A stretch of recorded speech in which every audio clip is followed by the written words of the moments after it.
अस्सलाम वालेकुम दोस्तों, मैं थोड़ा भरा मियाँ मोहम्मद अफजल भट्टू। तो तुम देखते पे हो डिजिटल हिंदुस्तान पाकिस्तान। किसान भी ब्लॉक बैक साइड से अलगाजी ट्रैक्टर 640 पीछे थ्रेशर से तिड़ी कहती पई है। तो किसान भी ब्लॉक ट्रैक्टर की परफॉर्मेंस भी तुहानू विखाने हैं। तो इन्हों के मालिक नाल गलबात करने हैं भी तिड़ी का कारोबार कैसा है, तो किन्ने अरसे तो वो करते पे ने। आओ चलिए गल करिए। तो दोस्तों चक्कर जी 640 रेस उन्हें दे रखी है, तकरीबन बज रही हैं ना।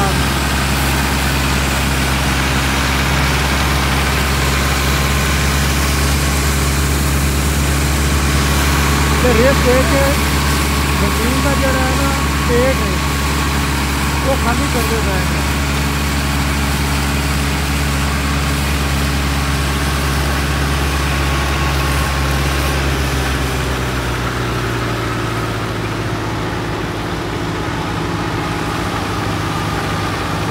तो मालिक ने गल। अस्सलाम वालेकुम जी। वालेकुम सलाम सर। भाईजान की ना है ਤੁਹਾਡਾ? मोहम्मद रफीक जी। रफीक भाई ਕਿਹੜੇ ਇਲਾਕੇ ਤੋਂ ਆਏ ਜੀ? ਅਸੀਂ ਜੀ ਪਾਕਪਤ ਰੋਡ ਅੱਡਾ ਪੀਰ ਵਾਲੀ ਤੋਂ ਆਏ ਹਾਂ ਜੀ। ਤੇ ਕਿੰਨੇ ਅਰਸੇ ਤੋਂ ਇਹ ਛੜੀਆਂ ਦਾ ਕੰਮ ਕਰਦੇ ਪਏ ਹੋ ਤਿਲੀ ਵਾਲਾ? ਤਕਰੀਬਨ 3-4 ਸਾਲ ਤੋਂ ਕਰ ਰਹੇ ਹਾਂ ਜੀ। 3-4 ਸਾਲ ਤੋਂ ਜੀ ਸਰ। ਇਹ ਤਿਲੀ ਇੱਥੇ ਆਪਣੀ ਲਾਈ ਹੋਈ ਸੀ ਜਾਂ ਮੁੱਲ ਲਈ ਹੈ? ਅਸੀਂ ਜੀ ਲੱਕੜਾਂ ਮੁੱਲ ਖਰੀਦਨੇ ਹੈ। ਮੁੱਲ ਖਰੀਦਤੇ ਤੇ ਇਹਨਾਂ ਨੇ ਤੇ ਸ਼ੈਲ ਕਰਤੇ ਤੇ ਫੈਕਟਰੀਆਂ ਤੇ ਭੱਠਿਆਂ 'ਚ ਦੇ ਦਿੱਤਾ। ਅੱਛਾ, ਉੱਥੇ ਵੇਚਦੇ ਜੇ? ਜੀ ਜੀ।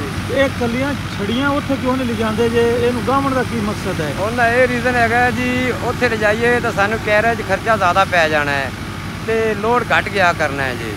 ਇੱਥੇ ਤੇ ਸ਼ੈਲ ਕਰਦੇ ਪਏ, ਇੱਥੇ ਸਾਨੂੰ ਸਾਰਾ ਸਿਸਟਮ ਬਣਾ ਤੇ ਕੁਤਰਾ ਅੱਗੇ ਲਿਜਾਣ ਵਾਸਤੇ ਜੀ ਖਰਚਾ ਵੀ ਘੱਟ ਆਵੇਗਾ ਤੇ ਅੱਗੇ ਪ੍ਰੋਫਿਟ ਜ਼ਿਆਦਾ ਆਵੇਗਾ। ਇਹ ਆਸਾਨੀ ਨਾਲ ਉੱਥੇ ਸੇਲ ਹੋ ਜਾਂਦਾ? ਹਾਂਜੀ, ਆਸਾਨੀ ਨਾਲ ਹੋ ਜਾਂਦਾ। ਤੇ ਭੱਠਿਆਂ ਵਾਲੇ ਵੀ ਲੈ ਲੈਂਦੇ ਨੇ? ਭੱਠਿਆਂ ਵਾਲੇ ਲੈ ਲੈਂਦੇ ਨੇ। ਭੱਠਿਆਂ ਵਾਲੇ ਵੈਸੇ ਹੁਣ ਘੱਟ ਲੈ ਰਹੇ ਨੇ, ਉਹਨਾਂ ਦੇ ਬਾਰਿਸ਼ਾਂ ਦੀ ਵਜ੍ਹਾ ਤੋਂ ਉਹਨਾਂ ਨੇ ਨੁਕਸਾਨ ਯਾਨੀ ਕਿ ਨਹੀਂ ਜਲਾਈ ਹੋ ਰਹੀ। ਮਤਲਬ ਉਹਨਾਂ ਦੀ ਇੱਟਾਂ ਕੋਈ ਨਹੀਂ ਵਿਕਦੀਆਂ? ਹਾਂ, ਇੱਟਾਂ ਕੋਈ ਨਹੀਂ ਵਿਕਦੀਆਂ ਜੀ, ਕਿਉਂਕਿ ਜ਼ਮੀਂਦਾਰਾਂ ਦਾ ਜਿਹੜਾ ਹਾਲ ਹੈ ਇਸ ਵਾਰੀ ਪਤਲਾ ਹੈ। ਬਿਲਕੁਲ ਪਤਲਾ ਹੈ ਜੀ। ਇੱਟਾਂ ਵਿਕੀਆਂ ਨਹੀਂ, ਉਹ ਥੋੜੇ ਜਿਹਾ ਗੁਸਾਉਂਦੇ ਪਏ ਹੁਣ ਸਾਡੇ ਪੈਸੇ ਕੋਈ ਨਹੀਂ ਜਾਂ ਇੱਟਾਂ ਲੈ ਲਓ।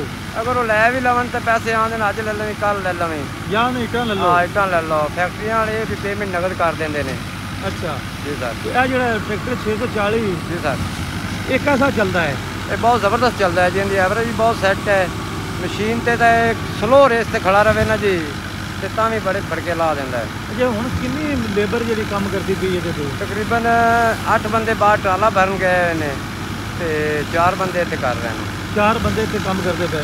ਸੁਬਹ ਕਿੰਨੇ ਵਜੇ ਸ਼ੁਰੂ ਕਰਦੇ ਜੇ ਤੇ ਅਸੀਂ 8 ਵਜੇ ਸ਼ੁਰੂ ਕਰਨੇ ਹੈ, ਸ਼ਾਮੀ 6 ਵਜੇ ਬੰਦ ਕਰ ਦਿੰਦੇ ਹਾਂ। 6 ਵਜੇ ਬੰਦ ਕਰਦੇ? ਰਾਤ ਨੂੰ ਕਦੇ ਨਹੀਂ? ਨਹੀਂ, ਰਾਤ ਨੂੰ ਨਹੀਂ ਕਰਦੇ, ਨਵੀਂ ਪੈ ਜਾਂਦੀ ਤੇ ਖਰਚਾ ਸਾਡਾ ਜ਼ਿਆਦਾ ਹੋ ਜਾਂਦਾ ਹੈ। ਖਰਚਾ ਜ਼ਿਆਦਾ ਹੋ ਜਾਂਦਾ ਹੈ ਸਰ।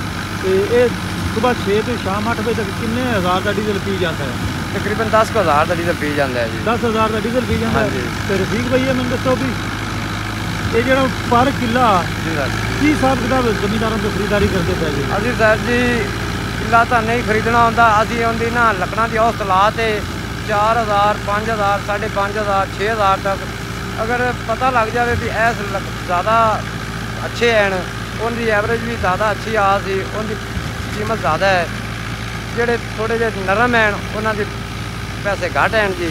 ਅੱਛਾ, ਮਤਲਬ ਵੀ ਤੁਸੀਂ ਵਜ਼ਨ ਦੇ ਹਿਸਾਬ ਨਾਲ ਫਟਾਣ ਆਉਂਦੇ ਨੇ, ਲੱਕੜਾਂ ਲੈਂਦੇ ਨੇ, ਕਿੱਕਰ ਕੁੱਕਰ ਦਰਖਤ, ਉਹ ਥੱਲੋਂ ਵੇਖਦੇ ਨੇ, ਉੱਤੇ ਵੇਖਦੇ ਅੰਦਾਜ਼ਾ ਲਾ ਲੈਂਦੇ ਨੇ 20 ਮਣ ਹੈ ਜਾਂ 30 ਮਣ ਹੈ, ਉਸ ਦੇ ਹਿਸਾਬ ਨਾਲ ਜ਼ਿਮੀਂਦਾਰਾਂ ਨੂੰ ਕਹਿੰਦੇ ਨੇ ਇੰਨੇ ਪੈਸੇ ਲੈ ਲੈ।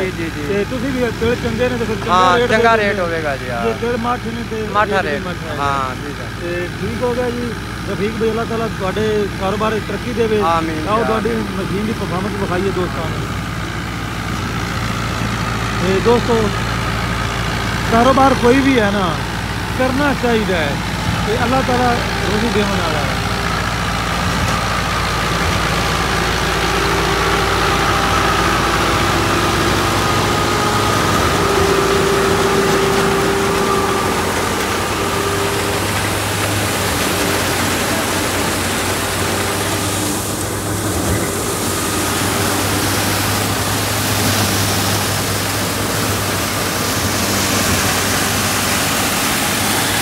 ਜਿਹੜੇ ਕਿਸਾਨ ਹੈਗੇ ਨੇ ਉਹ ਤਿਲੀ ਝਾੜ ਕੇ ਮੁਕੰਮਲ ਵਿਹਲੇ ਕਰ ਦਿੰਦੇ ਨੇ ਵੀ ਇਹਦੇ ਵਿੱਚ ਜ਼ਰਾ ਵੀ ਜਿਹੜਾ ਹੈ ਨਾ ਤਿਲ ਨਹੀਂ ਲੱਭਦਾ।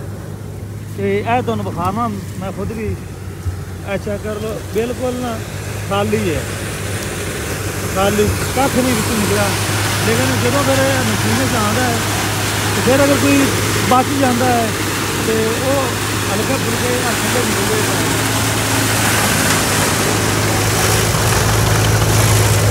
बहुत थोड़ी तादाद ना बहुत थोड़ी ना होने बराबर है लेकिन कुछ ना कुछ निकल जाता है तो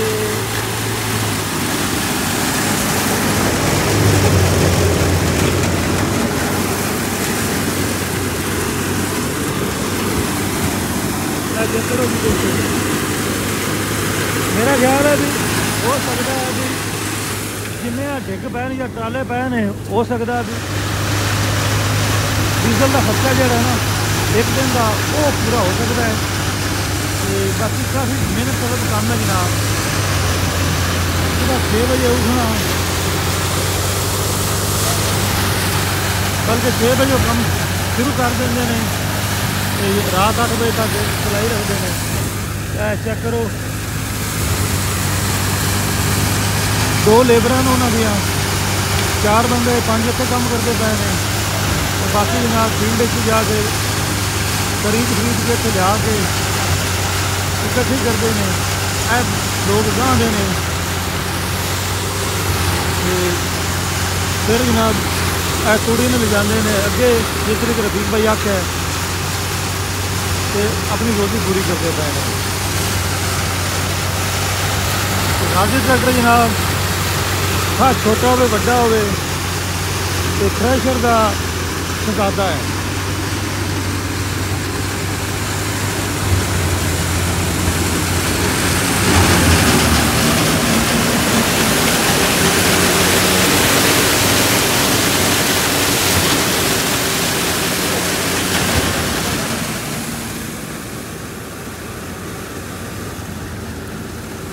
निके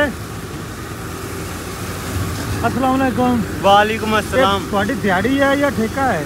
दिहाड़ी है जी। कितनी दिहाड़ी है? 1000 रुपये। 1000 रुपये लंदी। सुबह कितने बजे शुरू होंगे हो?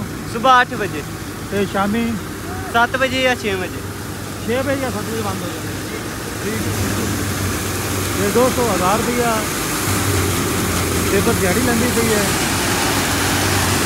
तो पहले दिहाड़ी चलती आम से चलती रही है पिछले 2 सालों को 800 है लेकिन पिछले साल मुंजी का रेट चंगा होने दिहाड़ी शाड़ी बढ़ गई थी लेकिन लगातार काम करना सौखा नहीं होगा तो 1000 रुपया दिहाड़ी है तो चलो उन्होंने रोजगार जो चलता पे मानता है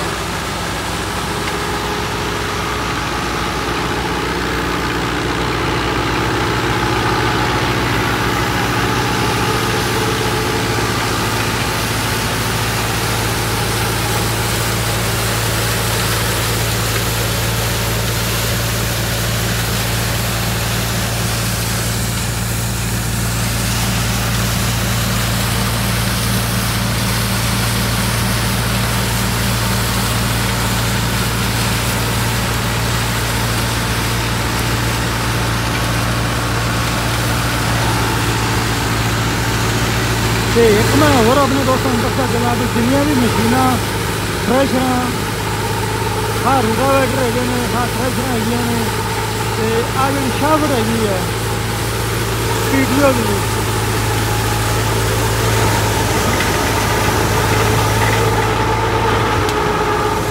ये उपर फालतू पैप को नहीं है तो कोई भी थ्रैशर बनाने वाली कंपनी ये ख्याल नहीं करती भी हमने लाख रुपया से लेते हुए हैं तो मकानों की सेफ्टी वास्ते के ऊपर पाइप लगा दीजिए ताकि इस शाफ्ट के कोई कपड़ा या कोई इंसान बड़ा ना जाए खुदा ना खासा अल्लाह रहम फरमावे।